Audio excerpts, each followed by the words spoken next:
antes de hablar de la anemia, que es una complicación de la enfermedad renal, hay que entender que la enfermedad renal es una pérdida progresiva e irreversible de la tasa de filtrado glomerular.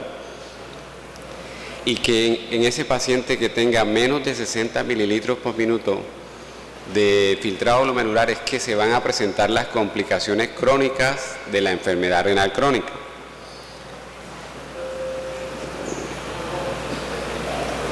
Pues no hay conflicto de interés. Ojo con estas 4 preguntas. ¿La anemia sí es factor de riesgo para enfermedad cardio-cerebrovascular en enfermedad renal crónica? Esa pregunta la responderemos en el transcurso de la charla. ¿El uso de hierro oral hace parte del pasado? ¿Es que acaso ya no se debe usar? La tercera, la eritropoyetina, por sus riesgos de stroke, hipertensión y trombosis, ¿se debe usar con precaución? Parece que esa pregunta también la debemos responder. Y hay unas nuevas drogas que se llaman inhibidores de los factores de inductores de hipoxia. ¿Son ellos eficaces y seguros? Pues vamos a responder la primera. El uso de hierro en la anemia de la enfermedad renal crónica. Esto ya lo hemos comentado reiteradamente desde ayer, que la prevalencia de la enfermedad renal crónica en el paciente renal crónico, la anemia, tiene una frecuencia del 15.4, pero que la frecuencia de la anemia en la población de pacientes que no son renales crónicos es aproximadamente 7%. O sea que queda claro que la prevalencia de la enfermedad de la anemia es mucho más alta en el renal crónico, y cuando está en un estadio 3, para los chiquiticos que están ahí, que son los de quinto semestre, enfermedad renal crónica es la pérdida progresiva de la tasa de filtrado glomerular.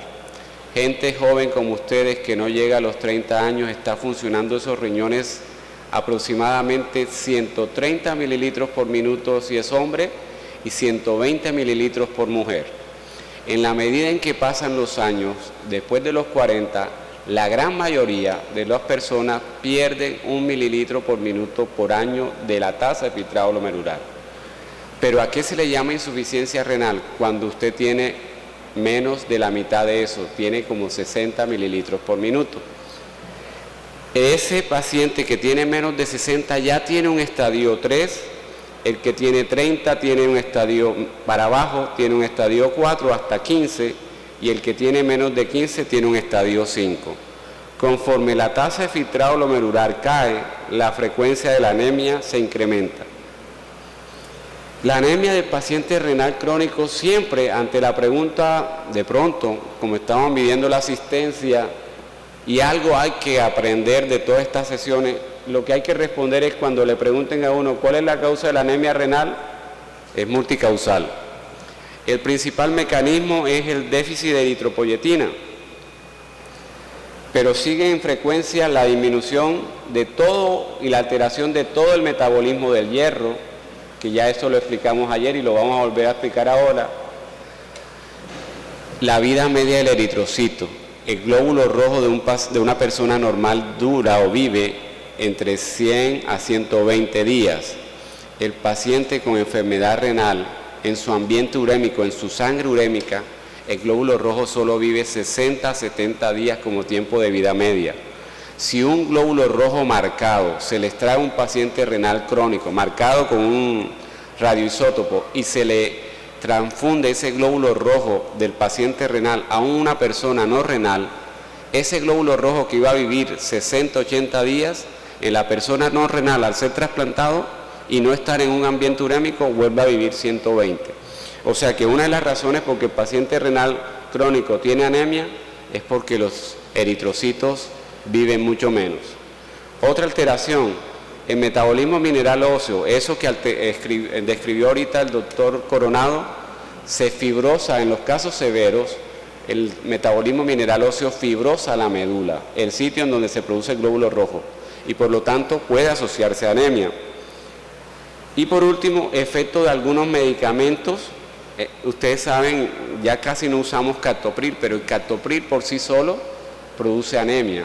Era un inhibidor y todavía se puede usar, pero él puede producir anemia por sí solo. Pero en conclusión, Recordar eso que está pequeño aquí a la derecha, y es que la anemia del paciente renal es multicausal.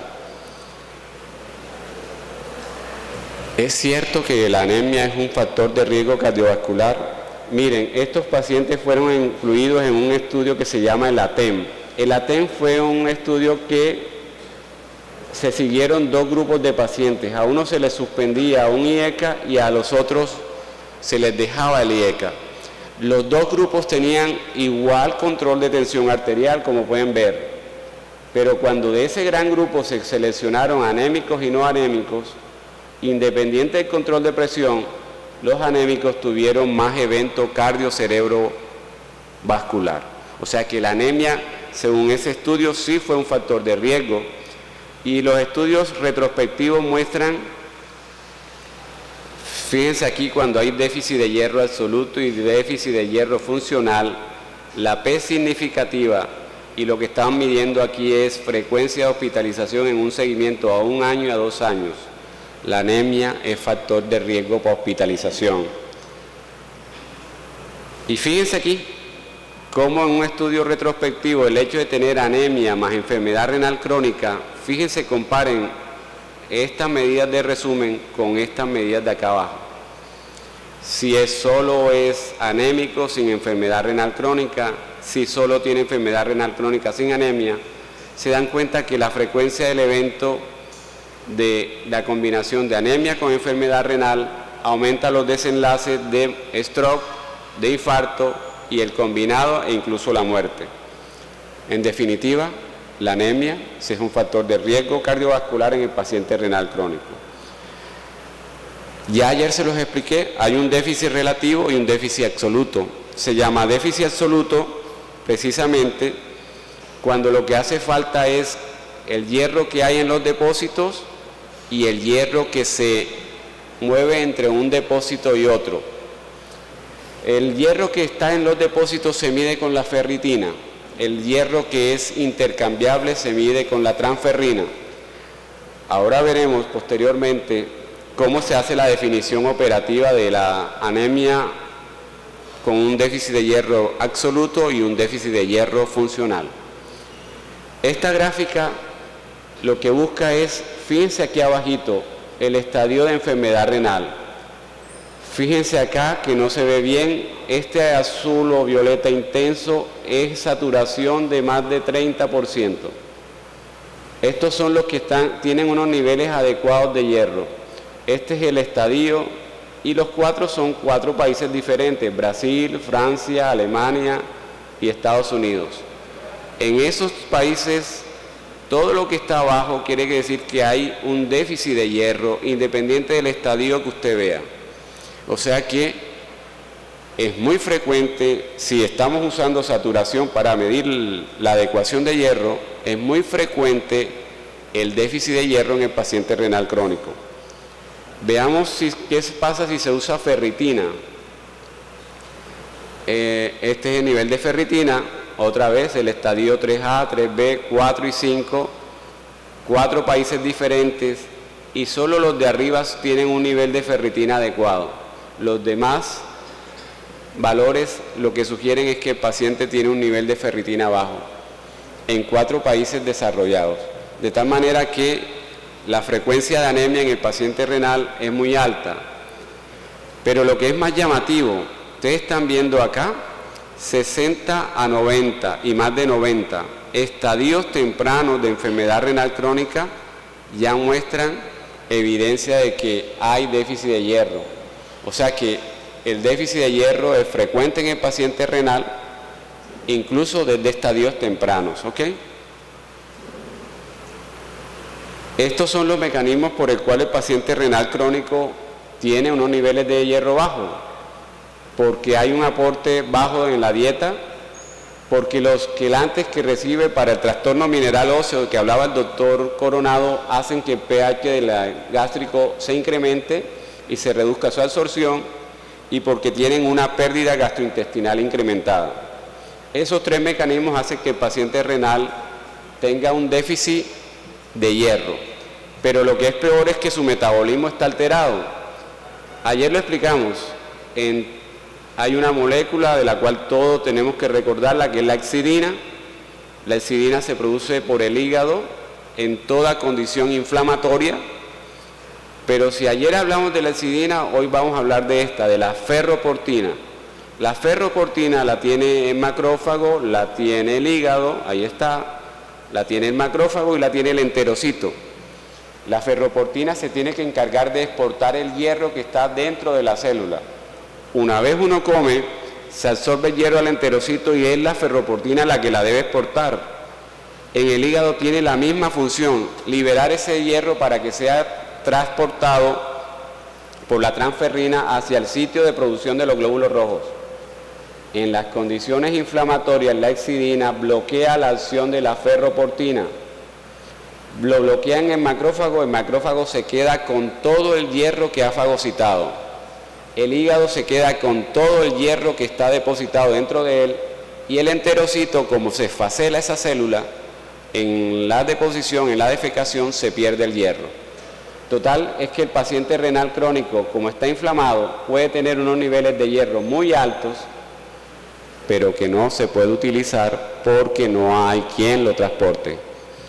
Y no lo hay quien lo transporte porque no lo están liberando de los sitios de depósito. ¿Ok? Esta es la medición de los niveles de hierro por ferritina y saturación de transferrina. El COVID, y eso no se les debe olvidar, el COVID nos enseñó que la ferritina es un reactante de fase aguda. Al paciente se le subía la ferritina era por la reacción inflamatoria que tenía el paciente. En ese momento no quiere decir el estado de hierro que tiene el paciente. La ferritina se usa, los niveles de ferritina en un paciente que no sea renal crónico para definir una deficiencia de hierro tiene unos niveles muy diferentes que en un paciente renal. En el paciente renal se pone como nivel más bajo permitido de ferritina el valor de 100. Pero en una persona que es no renal, la deficiencia de hierro se hace con un nivel mucho más bajo que puede llegar a ser 30. Este nivel de ferritina puede estar alterado por la sola inflamación que tiene el paciente renal. La saturación de transferrina, cosa curiosa, uno pensaría que se afecta menos y de hecho se afecta menos. Es decir, la saturación de transferrina es mucho más friable en el paciente renal que la ferritina. Se afecta menos que la inflamación, menos, pero también se afecta, ¿ok? De tal manera que cada vez que uno usa la ferritina y la saturación de transferrina, corre el riesgo de equivocarse en el paciente renal crónico. Y sobre todo, se puede equivocar para decidir si los niveles de ferritina son adecuados. O sea, se equivoca uno en los niveles más altos, en los niveles más bajos uno no se equivoca. No sé si me están entendiendo. Todo paciente renal que tenga una hemoglobina baja debe hacérsele un perfil de ferritina y saturación de transferrina. Si da menos de 100 la ferritina y da menos de 20 la saturación, el déficit es absoluto, le hace falta hierro. Si los valores son más altos, no estamos tan seguros, ¿ok?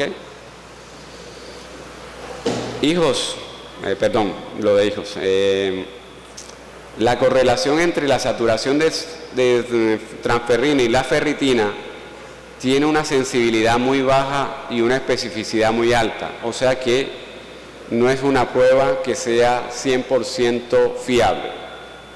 Bien. Se han buscado unos marcadores diferentes para medir el estado de hierro y se han propuesto otros, pero siguen siendo muy costosos y no han sido generalizados, de tal manera que hasta ahora en nuestro medio seguimos usando la ferritina y la saturación de transferrina. Y solo quería detenerme aquí. Para la guía CADIGO, el nivel adecuado de ferritina de un paciente renal crónico es más de 500.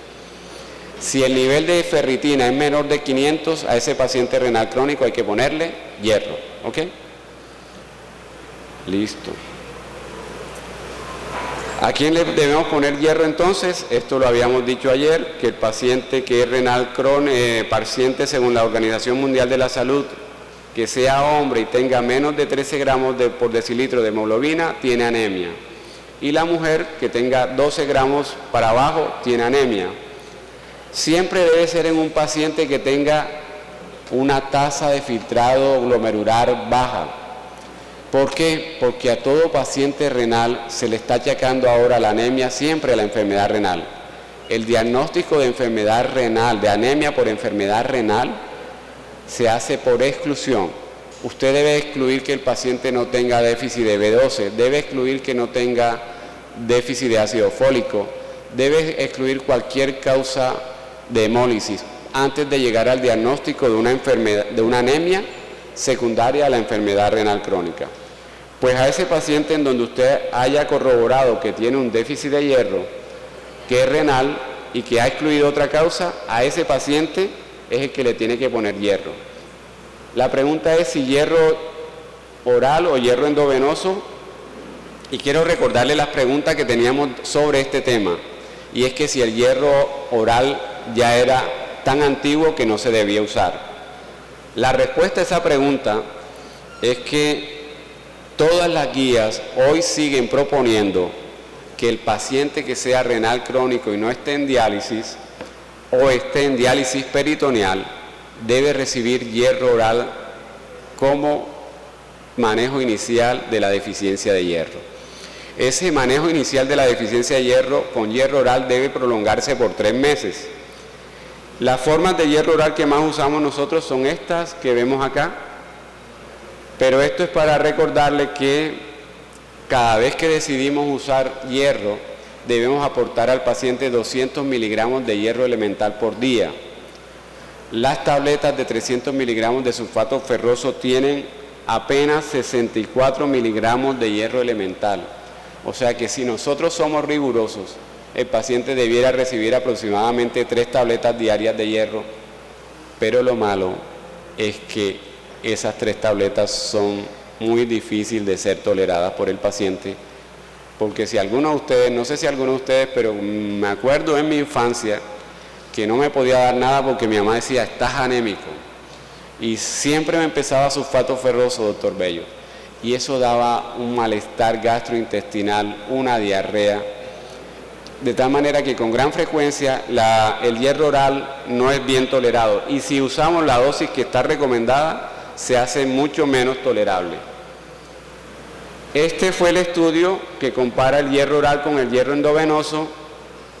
Ponen a competir el sulfato ferroso con un hierro que yo considero que es casi un Mercedes-Benz si habláramos de automóviles y hierro.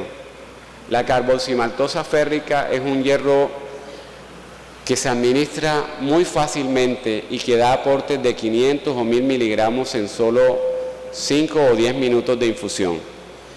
No es el hierro sacarosa que tenemos en el hospital universitario, es un hierro totalmente diferente.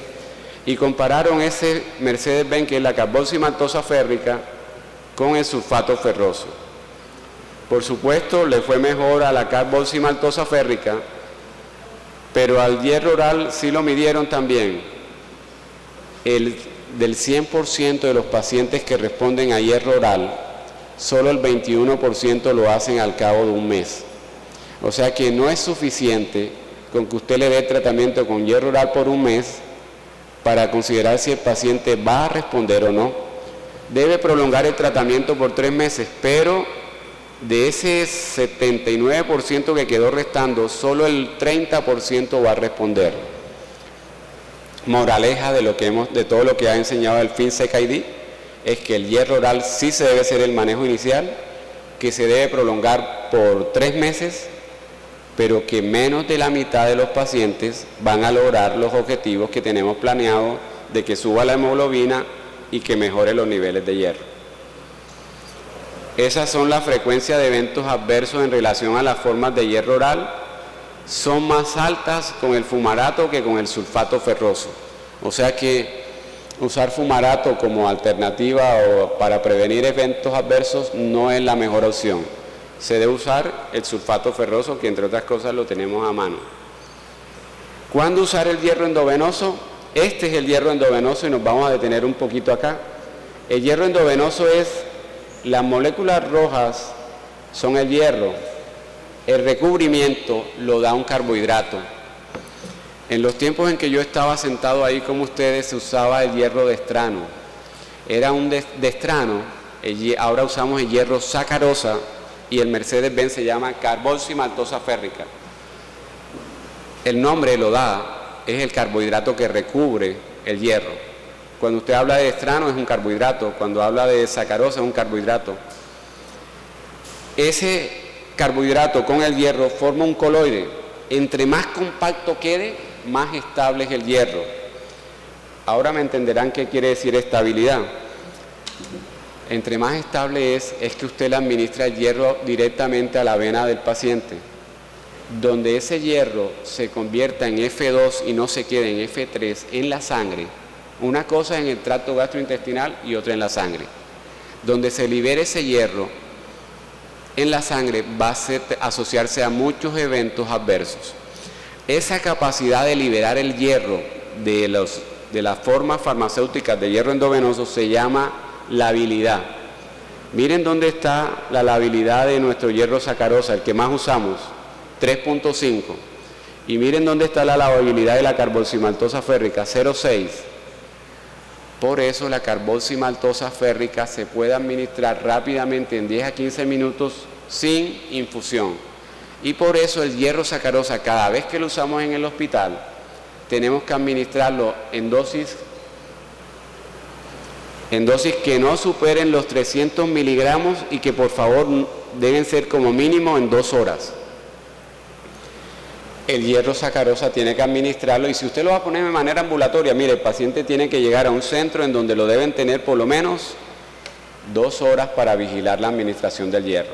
Por eso, estas nuevas formas de hierro son valiosas para el paciente renal.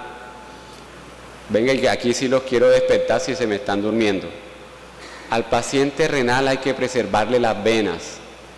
El paciente renal, y todos los que están en el hospital se dan cuenta de lo que sufre un paciente renal por un catéter endovenoso que con gran frecuencia se infecta.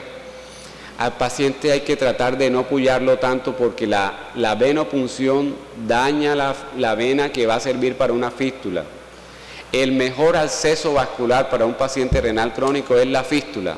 Y cada vez que hacemos punción venosa, a ese paciente le estamos dañando la vena. Si el hierro sacarosa tengo que poner 300 miligramos en sesiones repetidas, para llegar a 1000 tengo que puyarlo 3 veces en 3 días diferentes. La carboximaltosa férrica viene en ampollas de 500 miligramos. Usted solo tiene que puyarlo 2, si acaso una sola, y alcanza unos niveles de hierro bastante buenos, ¿ok? Por eso es que estos hierros novedosos son los que probablemente van a reemplazar las otras formas de hierro que antes se conocían. Es lo que ustedes están viendo ahí. Este es el hierro sacarosa y la carboximaltosa que viene y se puede administrar de una manera mucho más rápida. Doctor, ¿es que va a ser reacción alérgica al hierro endovenoso? Las reacciones alérgicas son menores que las de la penicilina, ¿ok? O sea que no hay temor tanto a estas formas de hierro nueva. El agente estimulante de eritropoyesis es la eritropoyetina. Voy aquí a acelerarme un poquito. Miren, el sentido común a veces nos lleva a tratar de indagar cosas que son valiosas. Se preguntaron, doctor Rangel, se preguntaron si un paciente renal que tiene, ya me di cuenta que está anémico y tiene riesgo cardiovascular, lo pongo en una hemoglobina de una persona normal, 15 o 16 gramos. Ese estudio lo hicieron. Vamos a ponerle eritropoyetina al paciente y vamos a subirle la hemoglobina y nos alejamos de la anemia. Y le subieron la hemoglobina y arrancó como en 11 y pico y se la pusieron por allá como en 14. Y a otro grupo lo dejaron como en 11 y pico. Solo cuando bajaba le ponían algo para que subiera al 11. Y midieron los eventos cardiocerebrovasculares. Ocurrieron por igual. Lo que pasa es que sí es un factor de riesgo, pero en un paciente que tiene tantas condiciones comórbidas, modificar un solo factor a veces no afecta el desenlace que uno quiere alcanzar. Estos pacientes a los cuales se les subió la hemoglobina tuvieron igual de desenlace y no sé si se alcanza a ver, van a hacer un acto de fe. Aquí dice hipertensión, ¿oyeron? Y aquí dice dolor de cabeza. Y no sé si falta, pero debiera decir stroke. Lo van a recordar aunque tengan hambre y estén cansados. El uso de altas dosis de eritropoyetina incrementa el riesgo de hipertensión, incrementa el riesgo de enfermedad cerebrovascular e incrementa las cefaleas. Y de ahí se derivan un montón de cosas. El paciente que está muy hipertenso, renal crónico, no le puede poner la eritropoyetina en ese momento. Tiene que esperar que las cifras tensionales se controlen. De tal manera que eso sucede con la eritropoyetina, que es lo que usamos ahora. Pero ¿cuál es el futuro de la anemia, del manejo de la anemia del paciente renal? Estas moléculas, muchachos, los factores inhibidores de los factores inductores de hipoxia. Por supuesto son el futuro para nosotros, pero ya está siendo el presente en otras latitudes. Estos 3 científicos se ganaron en el 2019 el premio Nobel porque descubrieron cómo el riñón era afectado por la hipoxia. Realmente cada vez que uno está hipóxico, está en empasto, en La Paz, se produce un factor inductor de hipoxia que por las condiciones de hipoxia no se lisa. Vamos a borrar este lado. Queda el factor inductor de hipoxia, se produce porque el paciente tiene unos niveles de oxígeno bajos. Esa molécula alfa se une con una molécula beta, entra al núcleo y hace que se produzca más eritropoyetina. Se encontró el eslabón perdido porque se sabía que la hipoxia hacía que se produjera glóbulos rojos, pero no se sabía cómo ocurría eso. Eso ocurre a nivel renal. Ese sensor de hipoxia está a nivel renal. ¿Qué hicieron? Encontraron que ese factor de inductor de hipoxia, cuando era hidroxilado en condiciones de normoxemia, se hidroxilaba y servía de sustrato al factor de von Hippel-Lindau. Eso lo que hacía era que destruía inmediatamente el factor inductor de hipoxia. Ustedes, jovencitos, que estamos a 2 metros sobre el nivel del mar en Cartagena, que tenemos una gran cantidad de oxígeno, esos factores de inductores de hipoxia ustedes los están destruyendo al segundo. ¿Qué pasó con estos señores que bloquearon esta hidroxilasa y hacen creer al riñón que el paciente renal está en una condición de hipoxia permanente? Por lo tanto, no lisa el factor inductor de hipoxia, pasa de aquí a acá, es decir, ya desechamos esto, sigue intacto, interactúa con la fracción beta e ingresa al núcleo. Sí, es sorprendente. O sea, yo les digo que, Torbello, cada vez soy más joven porque yo sí me sorprendo de lo que está ocurriendo. Estos pelados jóvenes no se sorprenden de eso. Esto es muy hermoso hasta ahí porque hace que el riñón produzca eritropoyetina, hace que el hígado recupere esa potencialidad de producir eritropoyetina. Ahí todo va perfecto, muchachos. Al intestino altera el metabolismo del hierro y hace que el hierro se absorba más. Pero lo malo, porque no hay cosa perfecta, completamente buena, es que hay unos oncogenes que los factores inductores de hipoxia también activan. O sea que lo malo es que pueden activar algunos cánceres. Eso es lo malo, ¿ok? Lo están usando, ya en Italia lo usan y la Sociedad Italiana de Nefrología ya tiene protocolizado cómo es el uso de los factores inductores de hipoxia. Realmente aquí donde no pueden ver, lo que hacen es evaluar el nivel de hierro. Si hace déficit de hierro hay que reponer hierro y después, si ya ha repuesto el hierro, usted decide si se va con la eritropoyetina o si se va con un factor inductor de hipoxia, un inhibidor del factor inductor de hipoxia. Eso es lo que se está haciendo. Tiene estas contraindicaciones, esta que nos llamaría la atención, como forma neovasos y un paciente con retinopatía diabética tiene vasos nuevos, puede agravar la retinopatía diabética. Hay unas formas de cómo ajustar la dosis, pero todavía no son disponibles en nuestro medio, pero sí es el futuro, el factor inductor de hipoxia. Vamos a responder las preguntas y por lo menos con las 4 preguntas, ahora sí nos despertamos con las 4 respuestas. Vamos.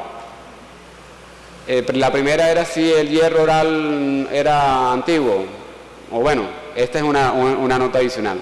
La anemia sí es factor de riesgo para enfermedad renal crónica, sí es factor de riesgo cardiovascular, lo demostramos. Hay más hospitalización, hay más eventos cardiocerebrovasculares. La primera respuesta, el hierro oral, aunque limitado en eficacia, sigue siendo parte del tratamiento de la ferropenia del paciente renal. Siempre se debe empezar con el hierro oral, en la mayoría de las veces. Se debe usar por 3 meses y solo después de los 3 meses es que debe llegar a la conclusión si no es útil o si tuvo efecto. La segunda pregunta tenía que ver con la eritropoyetina. La eritropoyetina sí produce mayor frecuencia. Vamos a leerla pues. Se debe tener precaución. Ojo, es que no la tenemos. Se debe tener precaución. No es que no se use o que se contraindique, es que se debe tener precaución a la hora de usar agentes estimulantes de la eritropoyesis en pacientes con neoplasias. Con neoplasias es porque también puede extenderse el tumor. Con stroke, si ha tenido un paciente con antecedentes de enfermedad cardiocerebrovascular, mejor no usar la eritropoyetina. Y si el paciente está sufriendo crisis migrañosas a repetición. Y por último, la eficacia de los inhibidores del factor inductor de hipoxia está demostrada, solo es necesario que pase el tiempo para demostrar que sean seguros. Mil gracias por su atención y por su esfuerzo.